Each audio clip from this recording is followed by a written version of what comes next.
Since the dawn of human history, humanity has desired to explore what lay beyond the far horizon. But wonder is often shackled by fear. For Christopher Columbus, faith and conviction inspired a voyage that will forever change our world. Columbus's great voyage in 1492 is the dawning of a new age. The modern era is being ushered in by a daring visionary and giant of the Renaissance. Generations of Americans have looked to Columbus as one of the great heroes of history and as symbolizing the American spirit. I think we have to recognize that that spirit of entrepreneurship and daring and imagination and persistence, Columbus is the guy who gives us a sense that there is one world that we all live in. Columbus was a courageous person. His courage enabled the exchanges of culture that have shaped the world ever since. Christopher Columbus was actually the first founding father of our country. You can no more ignore his contributions to our country than you can those of Washington, Jefferson, and Lincoln. There are strong Marxist and anarchist elements that want to take down Columbus, not really because they care about Native Americans, but because they care about tearing down symbols of Western civilization. Columbus was a fearless navigator, perhaps the best who ever lived. First and foremost, he was the discoverer of America. Certainly, mistakes were made under his watch as governor.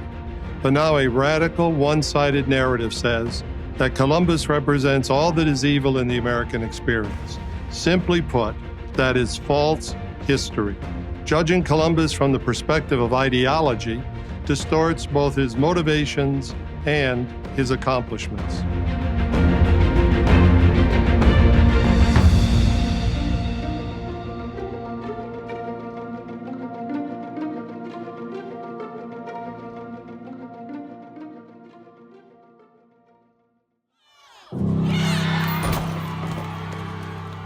July 4th at about 8 p.m., the mob turned to the statue.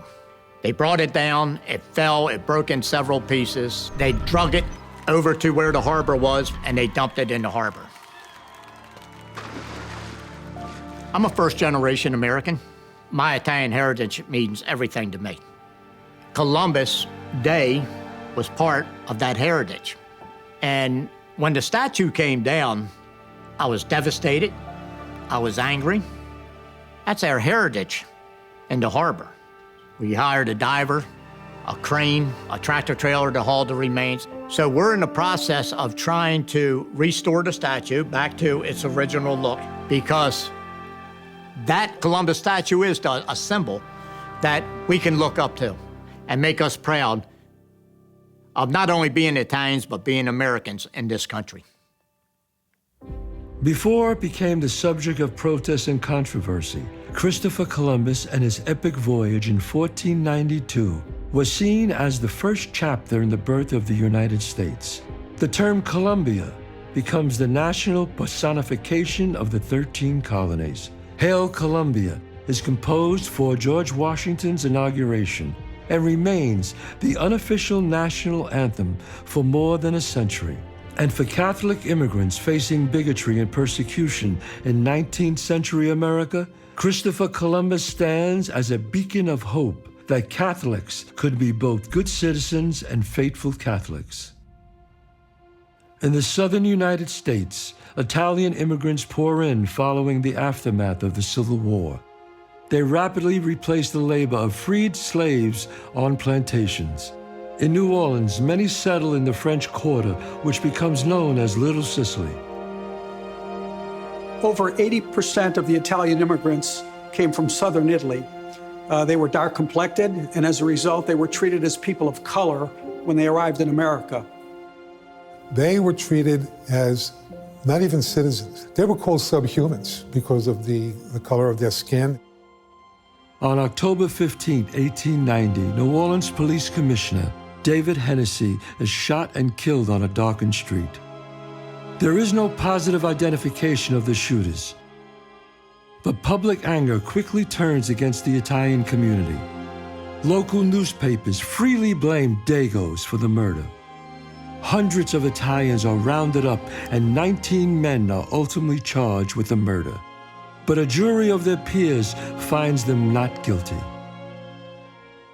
The fever pitch newspapers published stories again and again of these dark immigrants, these criminals, these low persons to America.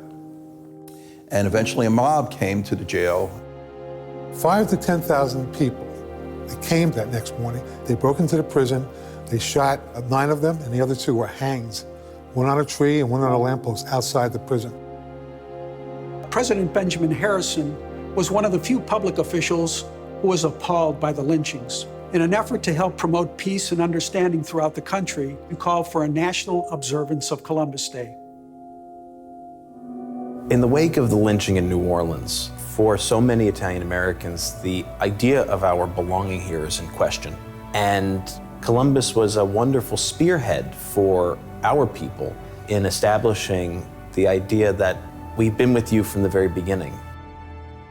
That's how Columbus Day started. It started on the backs of the largest lynching in America. President Harrison is not just seeking to appease the Italian community in calling for a celebration of Columbus Day. It is also to be a national holiday for Native Americans. The 1890 massacre at Wounded Knee, where U.S. soldiers brutally killed nearly 200 Sioux men, women, and children, is still a fresh wound on the national psyche. President Harrison's proclamation of the holiday says that this is a time to celebrate the making of a new class of American citizens, the new immigrants and the Native Americans. And so it was meant as a unifying holiday. In Syracuse, New York, the idea for a Columbus statue begins in 1909, when in the face of great discrimination, a group of Italian immigrants begins plans to honor their favorite native son. But in 2020, large groups of protesters demand that Syracuse remove the statue. I saw these signs, the words genocide, evil, hate, and I said, I gotta take those down. I rolled my shorts up, waded through the water, and climbed the obelisk. I reached up and I took them down, and the joy of that moment overwhelmed me. And as I'm climbing down the statue, the security guards came up to me and said, "What are you doing, sir?" And I said, "I'm here to protect the thousands of dollars that poor Italian Americans gave to put this statue up. They were there for me, I'm here for them." How did Christopher Columbus go from an American hero to a brutal conqueror and genocidal maniac? The first thing to realize is that these attacks are nothing new. In fact, it is white supremacists who historically spearheaded attacks on Columbus. In the 1920s, the Ku Klux Klan organized to stop Columbus Day celebrations and oppose Columbus statues. Cross burnings was one of its tactics. The Klan was anti-immigrant, anti-Hispanic, anti-Italian, and anti-Catholic. Its war on Columbus became a way to advance its white supremacist narrative against immigrants, people of color, and Catholics. The attacks on Columbus's legacy gained new steam in 1980 when historian Howard Zinn publishes A People's History of the United States. The book sells more than 2 million copies and spawns a cottage industry. The evidence for Howard Zinn being a communist comes from himself and from his FBI file, which is almost 500 pages long. What Howard Zinn was trying to accomplish was to inspire students and readers to overthrow this country. Zinn really portrays almost every famous leader of America in a rather cartoonish fashion. They're all villains, and Christopher Columbus is no exception. He repeatedly plagiarized. The man who wrote the book that Howard Zinn plagiarized from was a socialist and a playwright. He was not a historian.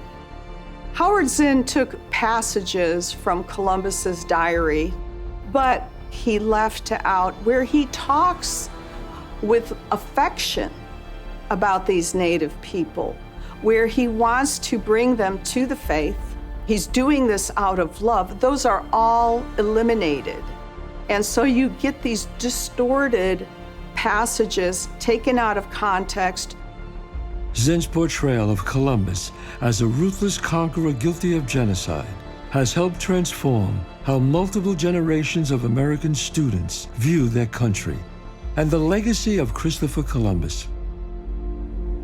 Why don't we hear more positive things about Columbus? Well, because Columbus is now a political issue rather than a historical issue. So I think that his defense is best made by the truth of his history. This day, it's when Columbus discovered the United States from Italy back in 1492.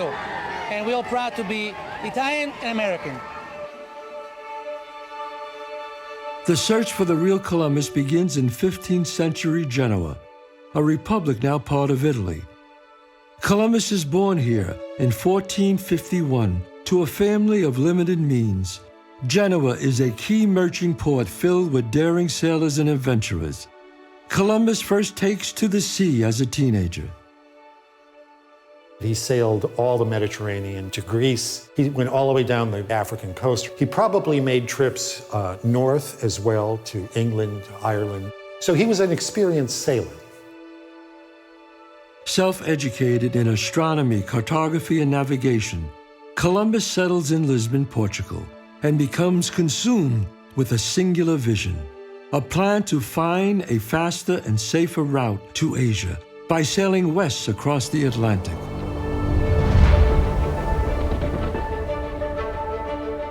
The fall of Constantinople to the Ottoman Turks in 1453 has a seismic effect on Columbus's world. Europeans had relied on Constantinople as the commercial link between Europe and Asia. Turkish military expansion into Eastern Europe and now the Mediterranean Sea threatened all of that. So Christopher Columbus is inspired to find a trade route to China, not by going east, but by sailing west.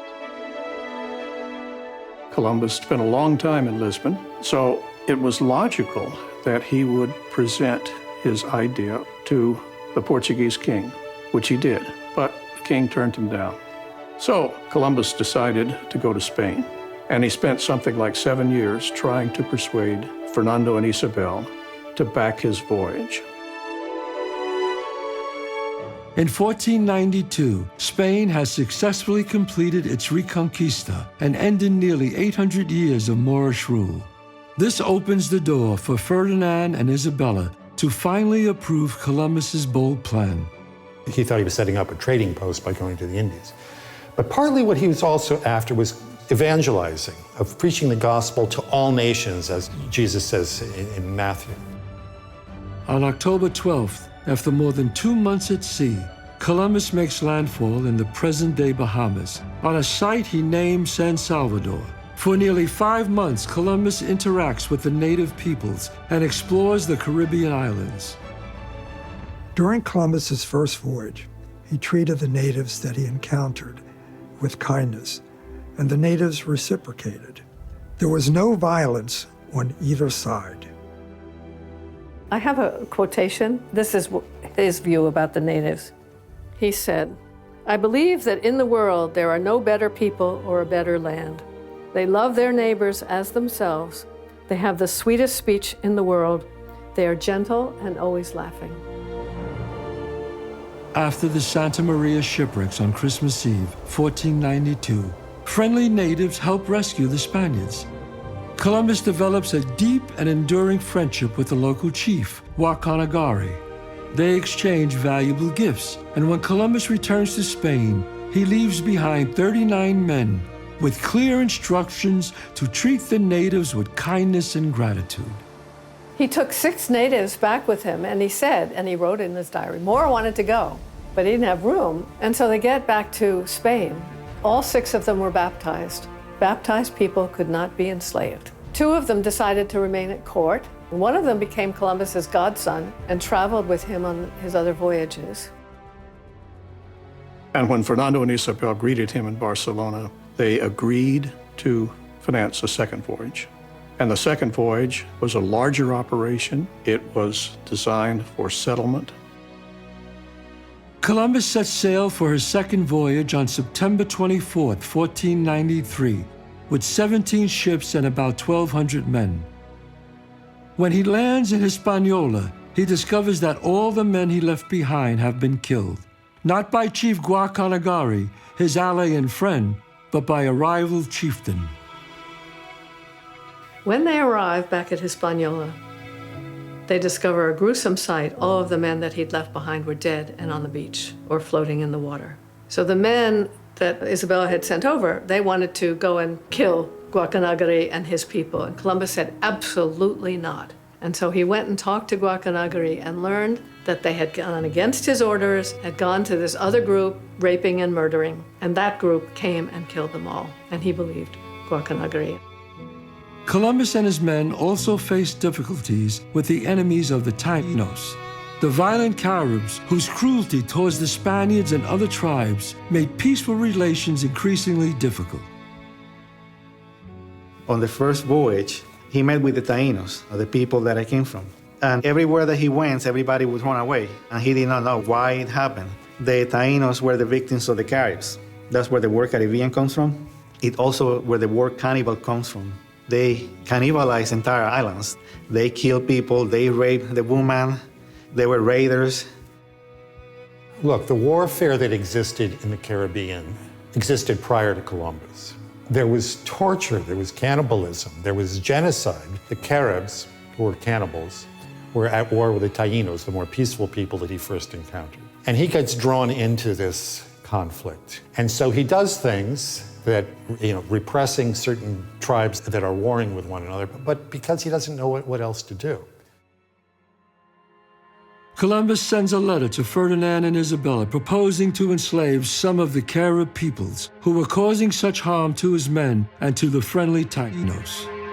Because the Caribs are captured during war and guilty of cannibalism, they are eligible for enslavement under the laws of Columbus's time. Slavery at that time was practiced the world over, particularly in Asia, the Middle East, Africa, and it was practiced by many of the native people in the Western Hemisphere. So Columbus didn't bring slavery to America. This is the one thing that I think most revisionist historians don't recognize, that slavery is a universal institution until the modern world. Slavery existed in those Indian tribes here in North America as well as in Central America and South America. Columbus's chief aim remains evangelization. He wants to share the gospel of Christ with the native people, not only for the salvation of their souls, but also because a baptized person could not be enslaved. He really wanted to have everyone be baptized. That's why he kept asking for priests.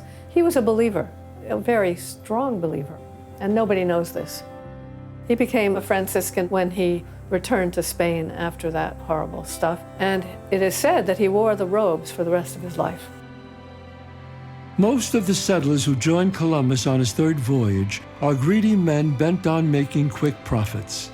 But the creation of a permanent settlement on the island of Hispaniola quickly reveals that Columbus's talents as a navigator and sailor far exceed his skill at governing.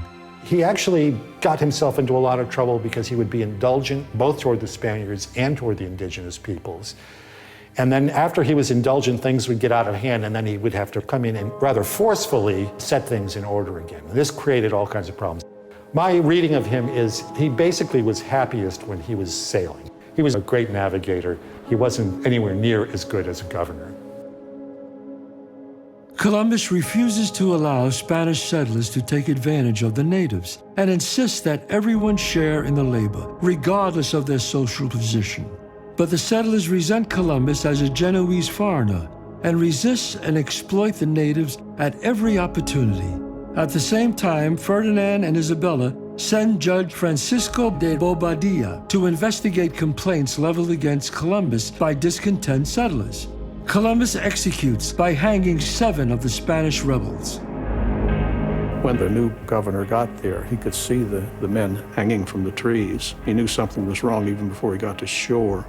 He essentially decided that the Columbus faction was improperly governing. So he arrested Columbus and his brother and sent them back in chains. After his acquittal of all wrongdoing, Columbus would make one more voyage to the New World in 1502, his fourth and last, dying 4 years later on May 20th, 1506. In the years to follow, Columbus's successors on Hispaniola will carry out great abuses against the natives. Many of these crimes have been erroneously charged to Columbus. In one example, many revisionist historians accuse Columbus of cutting off the hands of natives who are unable to pay the mandatory gold tribute. In reality, this punishment is meted out by Columbus's successor. But abuses carried out by the Spanish colonists become greatly exaggerated as rival colonial powers begin to promote propaganda known as the Black Legend. The Black Legend is a kind of a myth that French and British and Dutch explorers set up, that the Spaniards were uniquely evil in the way that they repressed Indians. And the irony is that within 10 years of Columbus's first arrival in the New World, Spain absolutely forbade slavery. In recent years, a modern Black legend has emerged, claiming that Columbus and the Spanish that came after him perpetrated genocide against the native people of the New World. European diseases such as smallpox came and it wiped out millions of people. Very tragic event, incredibly tragic event. Was that Columbus's intent? Did Columbus sail the ocean blue to bring smallpox to the New World? He didn't. He was an explorer.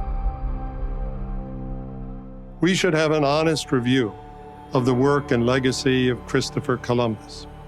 And we should have something more. Every community, state, and province should undertake a review of its own treatment of the native peoples, both past and present. That review will find no trace of Columbus. He was not there when the Puritans of Connecticut destroyed the Pequot Nation, nor was he along the Trail of Tears, walked by the Cherokee, or at the massacres of Sand Creek or Wounded Knee. None of this was the influence of Christopher Columbus. He never even set foot on the mainland of North America. Native people have a right to an honest recounting of their history. Scapegoating one man for what has happened over centuries does not bring us closer to understanding, reconciliation, or even justice. In fact, it does just the opposite. If we're going to blame Columbus for everything that went wrong, we maybe ought to also give him some credit for the many, many good things that have happened, the great explosion of prosperity, the very unification of the world that has happened since the 15th century. What happened when Columbus came to the New World is what some people call the Colombian Exchange, that foodstuffs began to change, that chilies and hot peppers went to the New World, and peanuts and tomatoes and corn and potatoes and coffee. So there's an amazing new mixture of the globalized world that Columbus began. Of native communities that are elevated to new levels of prosperity by things like introducing sugar production, silk weaving, ranching, breeding pigs. I mean, none of these things existed in this hemisphere until Spaniards introduced them. At Columbus Circle, where the Christopher Columbus statue stands strong and stands tall, at the bottom of the statue, there are these incredible words that say, "To the world, he gave a world." And that doesn't mean only to Italian Americans. He gave it to everyone and all people. And we feel that Columbus statue should stand and Columbus Day should be celebrated. There is no reason for others to take away that holiday from us.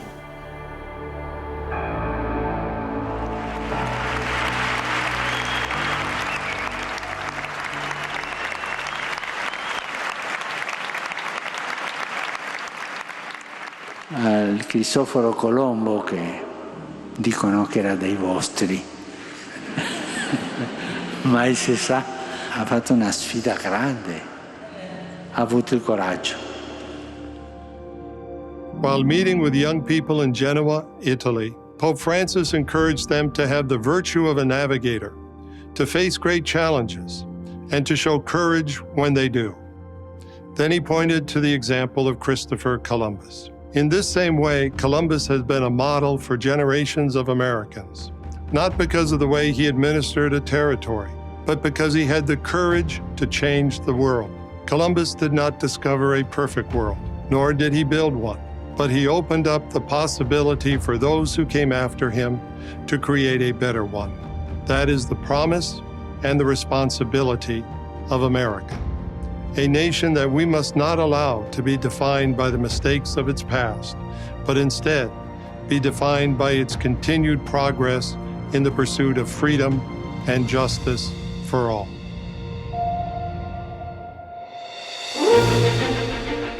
Columbus's bold journey planted the seeds of the great American experiment. It opened the doors to more than 500 years of immigration, allowing hundreds of millions to discover the American dream. Each immigrant story is one of courage and determination. But new immigrants have always recognized that Columbus went first. Not knowing what lay beyond the horizon, he willingly embraced the risk that no contemporary would, to ride the sea with the prevailing wind and with no sure path home. His daring spirit and his Christian faith changed the course of history and made America what it is today. That is why we celebrate Columbus Day, and that is why statues in his honor will continue to stand tall.